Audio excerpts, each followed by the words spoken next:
It's What? such a good t-shirt. I'm so happy we bought it. Where did we buy it? No, me and Naomi bought it for you in London when we went to see Hamilton. We're like, oh, that's a perfect daddy t-shirt. It is a perfect Yeah. quality. Hello everybody, welcome to one more episode of One Question Each, where we just discuss and approach some of the subjects in life that we are interested or sometimes confused, sometimes, I don't know. Current. Yeah. Yeah. And in a way, I think it serves for us as well, because we have these conversations not because we have a clarity or because we know what we're talking about, but because we are actually trying to figure it out. So you are witnessing or collaborating or sharing with us that process of, I don't know, creating a new understanding about the same things, I suppose. Yeah. And this time I'm going to ask you about dance. My favorite topic. You, besides with me and with our daughter and maybe with your parents, you have a parallel relationship with dance that now is lasting 4 decades plus, maybe? Yeah, I think I started dancing when I was about 3 or 4, yeah. So almost 5 decades, yeah. I've seen you enjoy, I've seen you be really stressed with it. I've seen you derive into the dance practice, I guess I could call it in a way, some of your emotional challenges and issues. So I don't know, I want to give you the mic and talk about maybe the joy of dance, then the creative process, because you're also a choreographer and you are creating stories out of nothing, yeah? And then maybe the last part is as well performing. Okay. Fourth, teaching. So you have the joy of dance, teaching that, creating, and finally being under the spotlight in front of people. What do you say? Ooh, well, as you so correctly pointed out, my relationship to dance truly is another relationship in my life. Even though it is and has been my profession and my pastime, it was a hobby, but it is a relationship that has lasted a lifetime, since I started very young.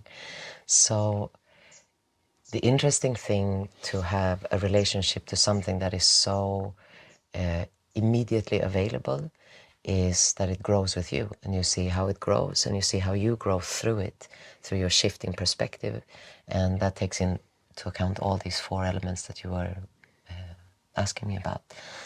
So the joy of dance, it was born with me, I think. I don't think that it's something that happened. I think it was just, I came like that. I came like a mover and a shaker. My parents put me in dance class because the doctor recommended something, because I was always moving, and not moving like a kid is moving, but like this, like obsessively, yeah. I have heard you often say that if it was now, probably you would have been on some sort of drugs. Yeah, I mean, when I examine my psychology and my behavior patterns, and especially through the light of yoga, that has allowed me to remove myself a little bit more from the immediate experience of being in my identity, I would probably, would give myself some sort of letter diagnosis, ADD, ADHD, I don't know. My mind, also for that reason, is creative like it is, that it is just continuously in a creative vibe or destructive vibe. So I guess it vibrates at a different speed or a different frequency, and that has made me always move. So when I was put in dance class from very young, I remember immediately not even being aware of it, because you're not aware when you're that young, but this feeling of being like at ease or at home or being fully myself. So that was the first encounter with dance that brought me some sort of joy. And also it was an outlet for all that movement I had inside. And then as it progressed into being a professional training, as I started addressing it more as a profession, the joy part became, that part of the marriage where you have commitment issues, like you see in the rom-coms, a little bit like that. Because I had already committed to going into a professional dance school, pursuing it as a career, not really knowing at the time what that meant, but through my professional schooling and certain elements of it and part also of my own process, it just became like love and torture at the same time, as it awakens your insecurities, awakens your enormous scope of self-doubt as you are trying to pursue a profession that is embraced by very few but sought after by so many. So that joy turned into, I guess true love, because I did stay committed, even though it would have been very easy for me to pursue another career. I had the mind, I had the youth, I had everything for it. But the love for dance, it really stayed there. And then the joy as I became a professional dancer and I actually live off of the profession and live well, I guess that it was like the big wow, when you have achieved what you set out to achieve, together with the fact that the more proficient you become within your vehicle, which in my case was dance, the more joyful it is, because then you can express all the emotions that come, all that you feel, all that you want to communicate with your audience. And then the joy of now in my later years to focus a little bit more on the creative aspect of creating dance and the teaching aspect, which is holding the space for other people to learn and also create means for other people to express themselves like I did professionally. And that is joyful in a very mature way, in the most unselfish way that I can imagine. So I guess it has become unconditional love at this point. So that's the joy part of the question. Is there any of them parts of the big umbrella term of dance that you enjoy most? Because I suppose originally what you enjoy is to move to music, yeah? I think it is, at least for me, is the most direct link to express exactly what's going on inside in a communicative fashion. I mean, I can do it through language as well, but language has such a... language speaks to the mind, language speaks to process, language speaks to rationality, whereas movement touches and communicates through and to the heart. Does that make sense? Mm-hmm. It's very difficult to, especially for someone who is not initiated in professional dancing, to look at dance and have it be a mind experience. It's more like I like it, I don't like it, I don't know why I like it, I don't know why I don't like it, but it's more to do with a feeling, because I do believe that motion, and especially expressive motion, that is communicative motion, it is all but a portrayal of the emotion, the feeling you have on the inside. How does it make a difference? Because some people dance for themselves, and sometimes you dance for an audience. Do you feel different in the actual expression of it? Because I know you appreciate both. Mm-hmm. While some people are terrified or some people are indifferent to performing on stage. But you extend the love for dance for yourself in the studio or in the kitchen with headphones, like that is your private joy for you. But you also use it, like you just said now, as a communication method. In that moment, when you are on stage and the lights are on you, what's that like? It is like being naked when everyone else is dressed. That's exactly what it's like. It's at least for me. Does that description implies maybe a negative, but you actually enjoy Oh no, no. or maybe yeah, it's to me it's a positive. To me, it's like there's very few places to hide in that moment, except what is beautiful about when you perform something is that you have rehearsed it hopefully enough so that you can. This is what I always tell my students. You should know it so well that if I wake you up at 3 o'clock in the morning, I ask you to do it, you can do it like that. Yeah. So you have that, which is your kind of safety blanket. But the feeling when you're about to go out and show yourself through dancing, it feels like being naked, and it feels like it went from in my youth and when I started performing to be asking for love, of course, like all of us stage people. Yeah, we chose the big picture to give us love. Go on stage and have people do this for you. It makes you feel very validated. Yeah. And now it is the opposite. Now I would like to go out and show people love, like to give people love through my art.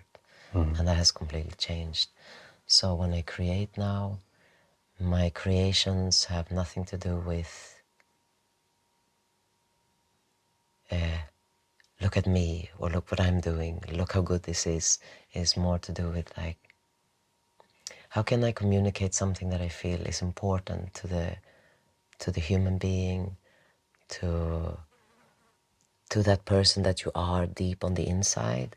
How can I communicate that through this means of creating a scene and a setting where the language is emotion, where the language is motion instead of talking? So to go back to performing, how does it make you feel? So it makes me feel very different. The same nakedness, but before the nakedness was like, am I okay naked? Do you approve? And now it's more like, look, this is me now. I hope you understand that we're the same. Yeah. and Two then, different types of enjoyment, but the same good outcome, I would say.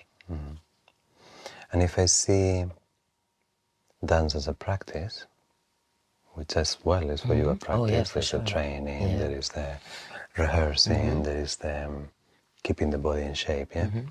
Then that will add, or that adds to your trinity of practices, yeah? So you have yoga, you have dance, and you have martial arts. You are, in the last few years, you have committed to Kung Fu as well.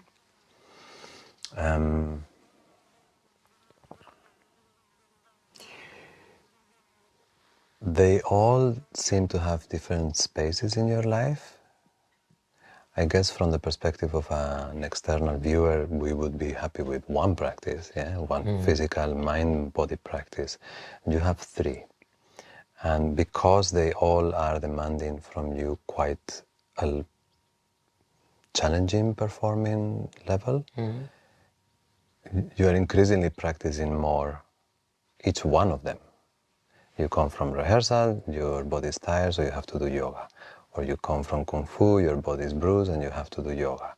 And then as the Kung Fu gets more challenging, you have to train a little more to reach in those corners of your body. And the same with dance, as you are creating a choreography with a group of dancers that you have been working for some time, you are always trying to challenge them in some way. Especially because you have this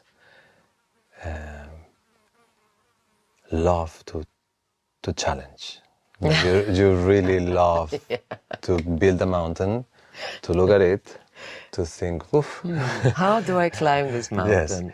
So, Yeah. what is the symbiosis between the three practices? What is the challenge that you're facing in each one of them? How they complement each other? What do they give you from the perspective of a mind-body practice?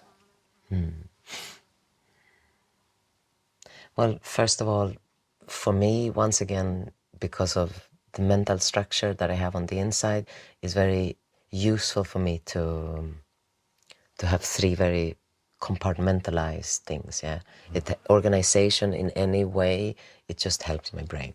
Just which is yeah. Anyway, dance was the first. So dance awakened the love for the body, awaken the love for the body and the curiosity of the possibilities and Because amongst all the people that I have met in my life, I don't think I have ever met anyone who loves the human body as you do.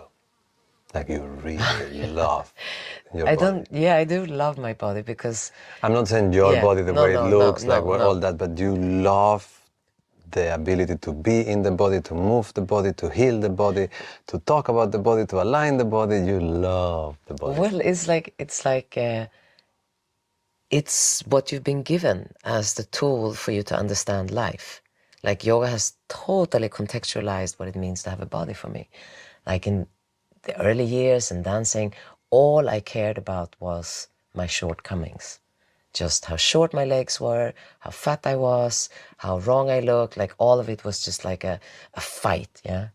And then yoga came along and it bound that bridge that allowed me to to slowly fall in love with the internal aspect of body and not how it's viewed, not how it's used even, but as this laboratory that allows me to really go in and play with life. And I'm completely unafraid. I mean, I do things in my body that I know other people will have gone to the chiropractor a bunch of times, and I have not been to a healer or anything in a really long time because I do it all in my practice. So as the body opened up as a laboratory, then the expressive art of it, dancing, became even more interesting because I started understanding shifting levels of dynamic, the different ways that energy expresses itself, and it just became more interesting to dive into movement without thinking of what it looked like, but more like the energy behind it. And then the last one, my last love, martial arts, it came in as well, as you know, and as probably most of you know, as a way for me to search for my roots again, going into the strong East Asian tradition of martial arts was a way for me to dive into my Koreanness, to my Asianness, to connect with that which I have no idea about, but since it is in my DNA, I must have a strong connection to it. And I thought, since I am a mover and a shaker, what better way than to connect to what the movement of that culture and tradition and that history is. And it has done so. It has connected me with power, my own power. It has connected me with humility, my deep humility. You go into sparring and you get your ass kicked. I get my ass kicked. And it's beautiful because, once again, the yoga practice makes everything viewable in such a way that it's such a learning facility. Whereas in the beginning, maybe I would feel humiliated truly from being not the strongest, not the best, not this and that and the other. But then as I start viewing these tendencies and these qualities in me, it just keeps feeding my yoga practice. And then that yoga practice, once again, it tells me just relax, stay with it, just keep loving it, just keep giving your energy to it. And then you go through these learning curves in it, which has it has definitely changed me as a person. And that has informed my dancing quite a lot. Because before, yoga would make the body so loose that it was just like a wall, like a body of water moving. But with martial arts, I've understood the direction of energy and the immediacy and the ability to hold focus from here to there for a little bit longer and with more precision. And so they inform each other in a truly organic way. One does not give another something that takes away from. No, it's just once again, I'm giving the playground of the body a bunch of really amazing toys. Yeah. Yeah. I don't know if you guys hear in the podcast. This is like We have a guest. million flies. No, it's one. Is it just one? She wants a minute of fame. Let's call her Bob. Bob. Bob the fly. Stay away from the mics. Bob the fly. I have. I mean, I'm just like the same subject from different angles. Yeah. Okay. It seems to me that there has been a resurgence, or is that the word that you can use? Yeah. Of dance in the last few years. Yeah. Between contemporary dance, between television programs that have made it popular again. I think in the last maybe 20 years, the arrival of hip hop really strong. Then even in the more spiritual yoga, hippie Rhythms, communities. conscious movement, ecstatic dance. Yeah. So, I don't know how to phrase this properly, but it seems like in the transitional period that we are facing now into the redefining of the new civilization as this one collapses, we are looking for maybe a little less thought-centric approach to life and a little bit more heart-centric approach to life. And it seems that many of these physical activities with soul, with music, with other people, like a return to the body, or maybe this expression that people say lately, this embodiment, yeah? And also a return to the immediacy of the feeling experience without having to philosophize about it. Anyway, dance is growing. Do you see dance or related activities as taking a primordial role in this new chapter of us as civilization, as technology pulls us away from the body in so many ways, including this new arrival of AI? You don't even need to type, yeah? Like eventually you're going to just be able to tell the thing and it's going to do it for you. You're even able to think the thing.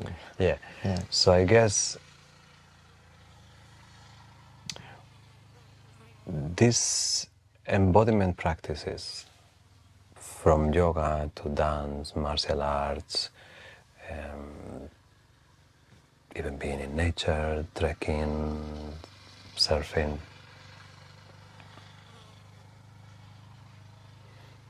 is it just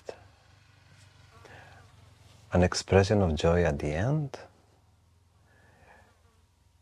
Or can it be the whole expressive cycle of it creates a change in the way we relate to ourselves and to one another?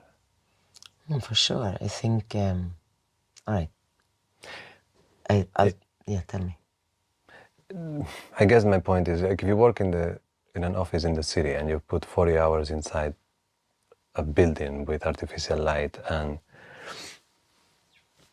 all that you're using is your brain and very little your body, is it gonna become an increasing priority that we actually embody our lives? Look, let's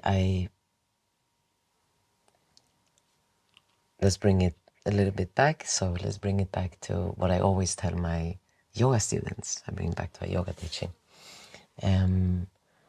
When I was dancing professionally, I had the opportunity, an amazing opportunity, to go on a tour in Africa. And it was a company with us white or Western dancers and a company of African dancers.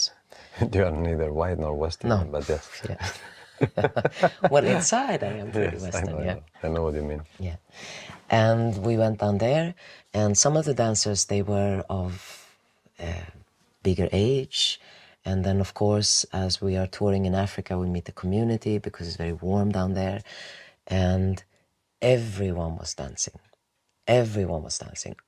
Like, it's just an expression of how the day goes. Yeah. So it's like, how are you? Ah, I'm good. Like, it's that instead of saying, I am so fucking amazing, my da da da da da, like we do here, they would give it a little shake or a little shimmy. And not just the girls, but everyone. And then I started putting that together with the state of their bodies. I would see how does this age? And I would see these old people drumming, dancing. Nobody has lower back issues. Nobody has stiff shoulders.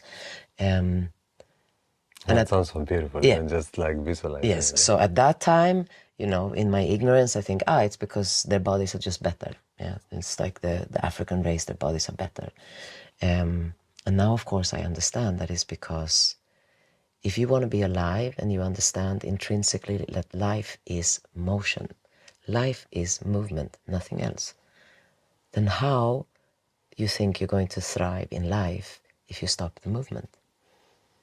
Furthermore, because the body is where the memory is. Totally. So if you do not move it, you let your You let your memory get history stagnant. Exactly. become part of your burden, and that will determine how you age. You can extrapolate further. In many cases, you let your history become your present entirely. Yeah? Totally. So in all these things, we say, but we do sports, we've done sports, but it's always in this vein of, in sports, because it's competitive, so once again we go into this rank where the motion is used to condemn, judge, and compare. And then even in yoga, I would say, it has become a little bit like that, or the tendency has floated around that. But that's only because of group practices in cities. That is of group practices, but that is once again taking this motion and creating such a tight scaffolding around it that you say that this is the correct way that you move. Like I see in my yoga students, some of them are older than me, some of them have done yoga more than me, and they are still doubtful. And that means that they are not listening to their body, but they're listening to somebody else's version of what is the correct way to do their body. Now, when it comes to these more freeing practices like contact improv, modern dance in general, what happens is you take the body out of the confinement of how it should be.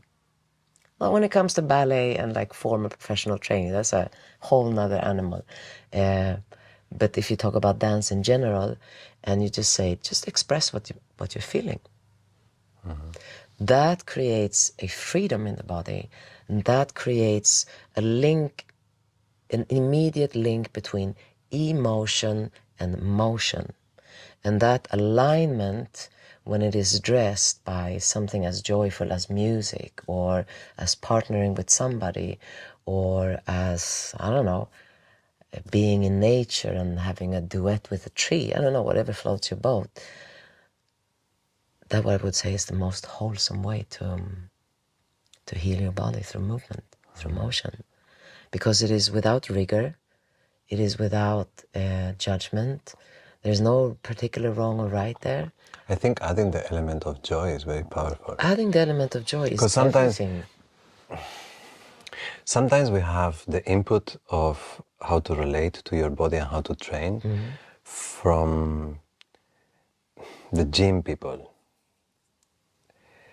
And often that is to build in order to look, and often there's no real pleasure in the actual training. It's like there is no suffering, then there is no gain, no pain, no gain. So it's almost like the challenge eats everything up. Yeah. But in dance, it's really fucking challenging. It's really difficult to dance. So much but it's joyful. fun. I think that maybe is what adds, no? I mean, look, it's like when I teach, my measurement of how a good class goes is like how many people can't stop smiling. Like how many people can't stop smiling, and more that is the case. So I know that something is hitting home, and I know that it's because when you can freely express the joy and then you couple it up with a learning process that also lets you feel that trigger of achievement, that little bit of yang in the midst of it. It's like that. It's like the perfect storm. It's like the perfect storm. So through, if we take dance back into how I perceive it and how I live it, which is through a learning process that definitely has a reach, but marrying it with this, it's just so much fun, like a kid, yeah. I find that it is as powerful as yoga in a sense of how it heals the person, because you feel all the same things that you feel in your practice. Especially in my studio, there's a big old mirror and you look at yourself and you feel a little awkward and you will encounter your own self-judgment. But then you have the group dynamics, you have the music, and you just can't help yourself, you do it anyway. And then you keep coming back and you train in discipline and persistence, but not because it's good for you, but because you could smell that, this, if I get a little bit better, is amazing. Do you see a shift in people? Not Oh, people in the studio. totally. Not I know they get better, yeah. But if you take a person at 35 years old and you train with them for 3-4 years, can you see in them that they're dancing? Can you see it in their personalities? Can you see it in their alignment, in the way they, the posture? Oh, absolutely. Yeah, you can Absolutely. You can see it. And also because my method of teaching, because I was taught in this, is like, first you let go and then we bring some technique so we don't hurt ourselves, yeah. That creates this liberation of the body where like the girls start swinging their hips, and you see when they communicate outside it's a little bit more playful. And then we have once again that African model when you say, how are you? Oh, I'm great. Oh, I love life, or I feel beautiful, or, and it's just yeah, I think it's deeply healing. And I think it will be deeply healing for men to do the same thing, because God, that half of humanity has not been exposed or permitted to this level of joy, corporeal joy at all, because all the joy that came with achievement, sports, getting a black belt, a challenge, you reach somewhere, but not just through this expression. And then once again, you bring it back to men have not been able to, not been allowed to express their emotions as freely, especially the deeper ones of shyness, of feeling awkward, because they always have to be on top of things, yeah. So I would say, as the corporeal part of this new lineage of man that can come out and be sensitive, finally, I mean, there has to be able to shake your booty and not feel wrong, and move with joy, and even if it feels a little feminine or what ridiculous or whatever, to embrace that, because that for sure will bring so much freedom to the male species. Oh, if men started to dance, eh? Totally. I think it's such a missed opportunity. The same way that I would say to all them women that are a little scared out there, go try martial arts, because it gives you that piece of the puzzle that maybe your passive aggressive nature that we all know we have as girls and boys also, it gets to see itself from a different perspective, and it's very useful. Yeah. And then it doesn't have to be the vehicle of dance and martial arts. Those are the ones I know, and then I join them with yoga. But I feel like if I can meet, before I would say, what is the aim of your life? When somebody asks, what is the aim of your practice, the aim of your life? I would say, it's to die with a smile. And I would add to that, to die with a smile, maybe a little head and shoulder roll, like that feeling of A body smile. a body smile, like, and now I know what that feels like, and you don't know until you practice smiling with it. Yeah.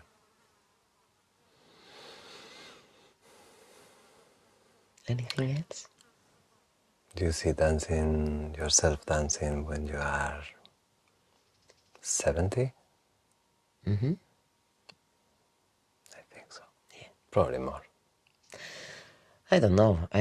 Since I don't have any goal with dancing anymore, I don't aim to be professional. I don't aim to do anything else than whatever I want to do. You are professional. Yeah, but I'm not looking to enter into the dance world again. I'm just looking to, in my Define own. that. That actually Oh, confuses me. You do not wish to enter into the dance world. Let's rephrase that. What do you mean with that?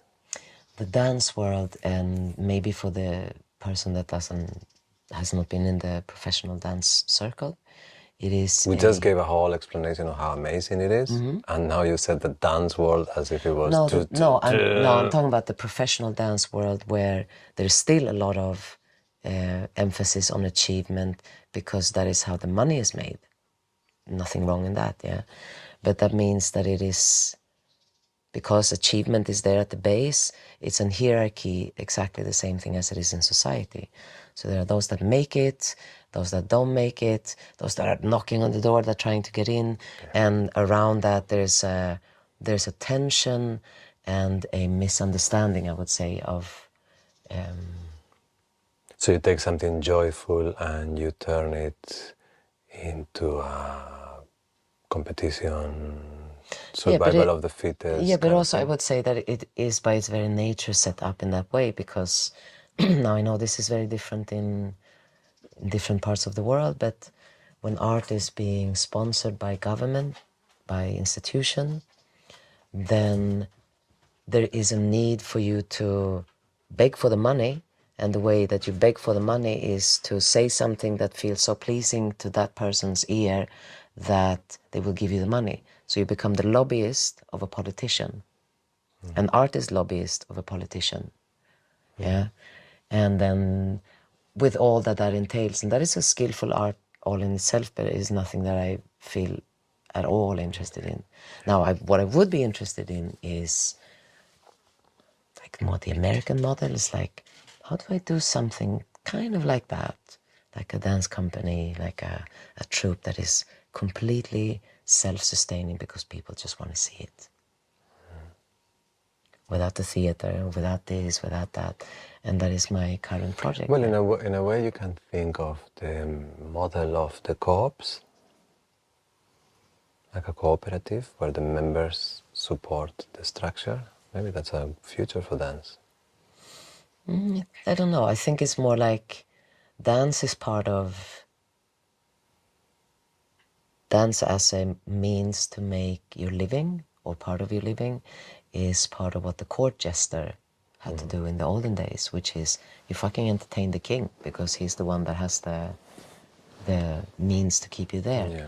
And what you do here is you don't. That's what I'm saying. Like, now I think that that's wrong. Why should I entertain the politicians when my vehicle now, or the way that I want to express it, is the people? No, but that's what I mean. So, Like, this is a completely different conversation, I'm fully aware, but it seems like some of the changes that we need, or some of the transformations of these old structures, is that instead of doing it this way, we need to revert the power to the people, grassroots, and the people have to absolutely. support and choose what it Yes. is that we want to have Yes. in our lives. So if I want to have dance in my life, I'm going to put my interest, my money, my support, my time maybe, into sustaining this dance club or that martial arts. But that means that whatever I produce, it needs to merit for the people that I want to see it. It needs to have a value for them. And that means I have to step down from the high horse of thinking pure art, and maybe the evolution of that art, which gets more intricate, more detailed, and then once again I land in that place where it's a little difficult for the common man to... Well, the thing is that you have to be able to speak to people's heart. And Yeah. if it's just elitist about like very high, refined, artistic, some sort of... Yeah. So I do believe that it's possible that you create something that talks the same language as the people, without you at all having to have to strip yourself or dumb yourself down. You just have to rephrase language so you're speaking on the same level. And then why wouldn't there be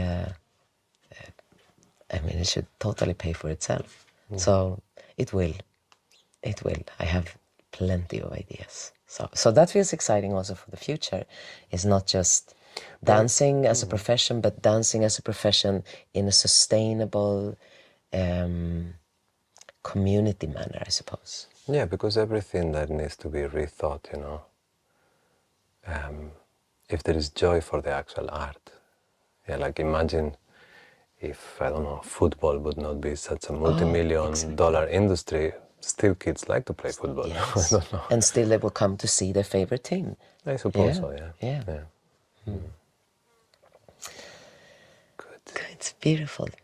Did I miss anything about the actual beautiful activity, profession, No, and no. process? I just want to like round this off. And if you have watched till the end of this interview, which was pretty long, then I would encourage you that live in the Algarve region to come see my latest performance, which should take place end of June, beginning of July.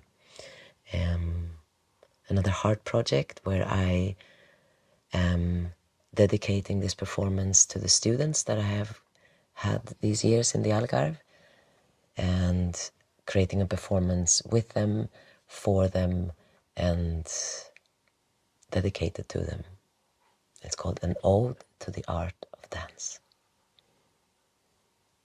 Ta-da! Ta-da! You don't have dates yet, no? Unfortunately not, but as soon as I do, trust me, it will be all over social media. So you just keep yourself in the space, which you naturally do, and yeah, we'll see. And as a partner of the creator, it's always nice because I like dance, yeah? But I don't love it the same way you do. But because you work always with non-professionals, I always find that your performances have a soul to them. There's a story. I never felt like I was just watching movement for the sake of movement. There is always a sense of inclusion to the people that are watching, because you are always speaking to the heart. So as an audience member, I always enjoy your performances very much. It's true. That's very nice, and I think it's because As much as I suffer the creative process and the stress that leads to the performance, I actually do enjoy the performance very much. Well, it's also, that's one of those things that also has changed so much through the years. Because I remember doing my first performances, I would think of the dancer as the tool to execute my vision. Yeah. And now I think more of how do I, in the process, makes this dancer, be it a young student, old student, experienced student, or novice student, how do I make this a very loving experience for them? And that means that in my treatment to them, I teach them, and it's not always easy, but I teach them with a lot of love and a lot of like this respect, because I respect them. And that means that when it finally gets to that place of performing, there's already so much love in the creation that how is it not going to reach people with love? No. Yeah. And you can feel it, yeah. Good. Thank you for this question. Very good. Thank you for giving dance that moment. Well, although I have not for half my life been very connected to dance, then I met you, that changed radically. Yeah. Then everybody in my life is associated with dance in one way or another. I myself have just put my toe in little parts of the dance environment that I enjoy, but all kind of gather around a new discovery, which is that my birthday is actually International Dance Day. So There you go. even if it's not been at the center of my life, it is at the center of the life of the people who are at the center of my life. Yeah. Beautiful. Yeah? Yeah. We'll come back next week with one more episode, and also if you have a topic that you want us to discuss, if there is anything in your mind that you think we could address, open up, jam in some way, send us a line, send us a text, Leave us a comment. Leave us a comment. You have the podcast version in the Telegram channel and the the video version in the YouTube channel. We see you next week.